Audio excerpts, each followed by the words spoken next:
Hello guys, welcome back to new unsung facts. నా previous 2 videos నుంచి Ukraine and Russia యొక్క war గురించి, ఈ వార్ ఎందుకు జరిగింది అండ్ వార్ యొక్క టోటల్ అప్డేట్స్ గురించి మనం తెలుసుకున్నాం.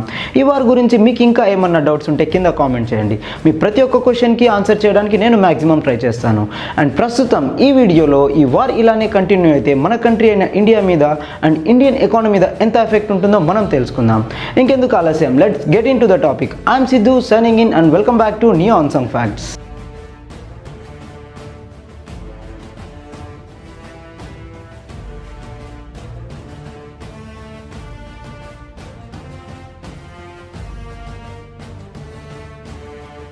రీసెంట్గా ఉక్రెయిన్ కంట్రీలో మన ఇండియన్ ఫ్లాగ్ని చూసి అక్కడ ఉన్న కొంతమంది స్టూడెంట్స్ని సేఫ్గా మన కంట్రీ రీచ్ చేయేలా హెల్ప్ చేశారు both Ukraine and Russian country. ఇలా చేయడానికి గల కారణం ఏంటో తెలుసా? ఈ యుఎస్ఎస్ఆర్ కంట్రీస్ అంటే ఉక్రెయిన్ అండ్ రష్యా కలిసి ఉన్నప్పుడు 1955లో ఈ క్యాపిటలిస్టిక్ అండ్ సోషలిస్టిక్ కంట్రీస్ అంటే అమెరికా అండ్ రష్యా ఈ కంట్రీస్ మధ్యలో ఒక కోల్డ్ వార్ నడుస్తుంది. అప్పుడు రష్యా కంట్రీకి ఆపోజిట్ కంట్రీ అయిన యుఎస్ఏ మన ఇండియా యొక్క హెల్ప్ అడిగింది. ఆ టైంలో మన ఇండియా నాన్ అలైన్ మూమెంట్ అని చెప్పి ఒక మూమెంట్ స్టార్ట్ చేసింది. అంటే ఏ వార్లో కూడా పార్టిసిపేట్ చేయదు. అలా చేయడం రష్యా కంట్రీకి తనకి హెల్ప్ఫుల్గా ఉండడానికి ఇండియా ఇలా చేసిందని భావించి అలా తనకి ఆపోజిట్ కంట్రీ అయిన యుఎస్ఏకి మన ఇండియా హెల్ప్ చేయకుండా ఉండడం, రష్యాకి హెల్ప్ఫుల్గా ఉండడం వల్ల మన కంట్రీని ప్రో రష్యన్ కంట్రీలా భావిస్తుంది రష్యా. సో అప్పటి నుంచి రష్యా కంట్రీకి మన కంట్రీకి అంటే యుఎస్ఎస్ఆర్ కంట్రీస్కి చాలా మంచి రిలేషన్స్ అండ్ ట్రేడ్స్ ఉన్నాయి. సో ఇప్పటికీ మన కంట్రీస్ మధ్య మంచి రిలేషన్ అండ్ ట్రేడ్ రన్ అవుతూ ఉండడం వల్ల మన కంట్రీ యొక్క ఫ్లాగ్ని చూసిన మన ఇండియన్ స్టూడెంట్స్ని సేఫ్గా రీచ్ అయ్యేలా చేశారు both Ukraine and Russian country వాళ్ళు. ఇంతకీ మన కంట్రీ అయిన ఇండియాకి చాలా దూరంగా ఉన్న ఈ 2 కంట్రీస్ మధ్యలో వార్ నడిస్తే మనకి ఏమాత్రం ఎఫెక్ట్ ఉంటుంది అనుకుంటున్నారా? మనకు మాత్రం చాలా ఎక్కువగా ఎఫెక్ట్ ఉంటుంది. ఈ వీడియోలో మనం ఈ విషయమే తెలుసుకుందాం.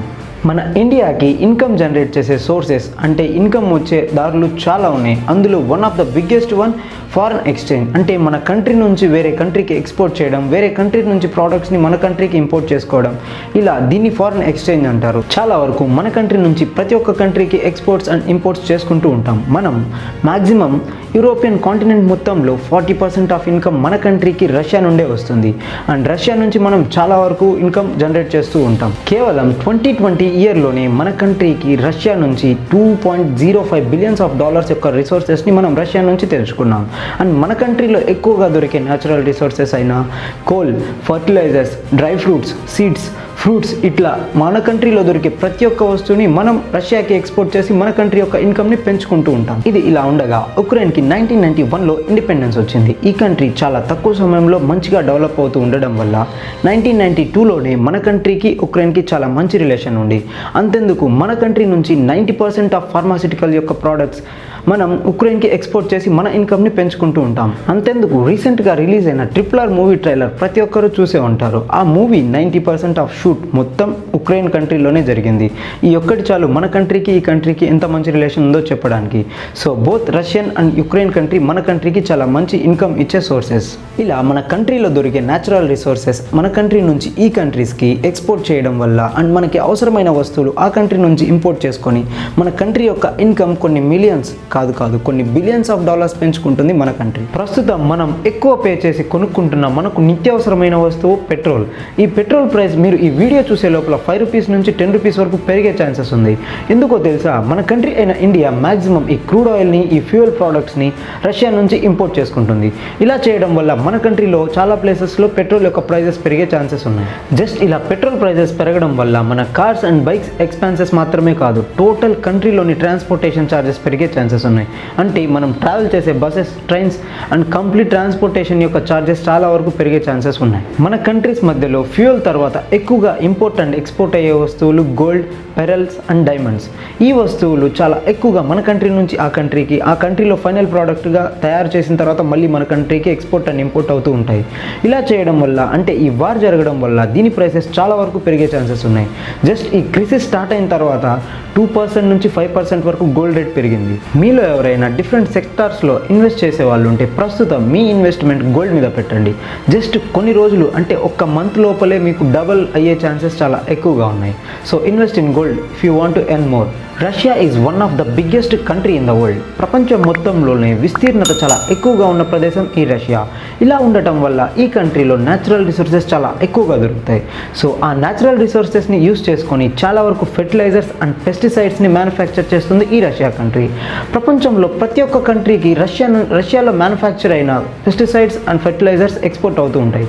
సో ఇది ఇలా ఆగడం వల్ల, అంటే ఈ క్రిసిస్ వల్ల ఈ ఫెర్టిలైజర్స్ ఎక్స్పోర్ట్ అండ్ ఇంపోర్ట్ ఆగడం వల్ల దీని ఎఫెక్ట్ అగ్రికల్చర్ మీద కూడా పడుతుంది. ఇప్పటిదాకా నేను చెప్పిన వస్తువులు పెట్రోల్ అండ్ కాస్ట్లీ ఐటమ్స్ లాంటి డైమండ్స్, జ్యువెల్స్ లేకపోయినా మానవుల మనుగడ నార్మల్గానే జరుగుతుంది. ఒకవేళ దీని ఎఫెక్ట్ నిజంగానే అగ్రికల్చర్ అండ్ ఇరిగేషన్ మీద పడితే మానవుల మనుగడ కూడా ఆగిపోతుంది. సో ఇది తీవ్రమైన ఇబ్బందులను ఎదుర్కోవాల్సి వస్తుంది మనమంతా. నేను ఇప్పటిదాకా మీకు చెప్పిన టాపిక్స్ అన్ని న్యాచురల్ రిసోర్సెస్ అండ్ నార్మల్గా దొరికే వస్తువుల గురించి.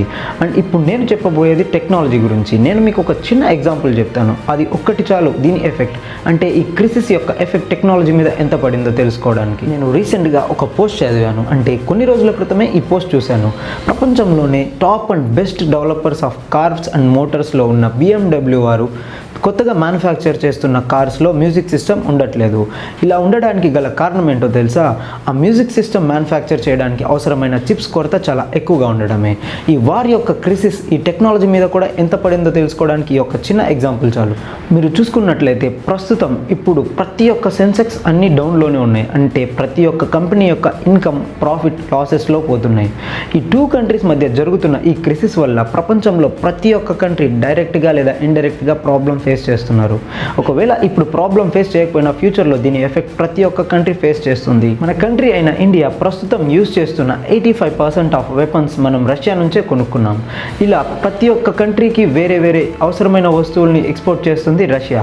ప్రస్తుతం ఈ క్రిసిస్ వల్ల ఈ కంట్రీ నుంచి ఏ కంట్రీకి ఎక్స్పోర్ట్స్ అండ్ ఇంపోర్ట్స్ అవ్వడం చాలా కష్టం. ఎక్కడో 4000 కిలోమీటర్స్ కంటే ఎక్కువ దూరంలో ఉన్న ఈ టూ కంట్రీస్ మధ్య వార్ జరుగుతుంది. దీని ఎఫెక్ట్ ప్రతి ఒక్క కంట్రీ మీద ఎంత ఉందో మీరే చూశారు కదా. ఇప్పటికీ అంటే ఈ రోజుకి ఈ వార్ స్టార్ట్ అయ్యి ఇది 10th డే. ప్రాణ నష్టం బోత్ రష్యన్ కంట్రీ యొక్క ఆర్మీ పీపుల్ అండ్ ఉక్రెయిన్ యొక్క నార్మల్ పీపుల్ చాలా మంది చనిపోయారు. అయినా ఈ టూ కంట్రీస్ యొక్క ప్రెసిడెంట్ కాంప్రమైజ్ అయ్యే ఛాన్సెస్ చాలా తక్కువగా కనిపిస్తున్నాయి. రీసెంట్గా కొన్ని రోజుల క్రితం, అంటే ఈ వార్ స్టార్ట్ అవ్వక ముందు రష్యా అండ్ ఉక్రెయిన్ యొక్క క్రిసిస్ ఎప్పటి నుంచో రన్ అవుతున్నాయి.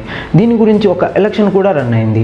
ఆ ఎలక్షన్లో పార్టిసిపేట్ చేసే ఛాన్స్ మన ఇండియాకి వచ్చిన మన ఇండియా న్యూట్రల్గా నిలిచింది.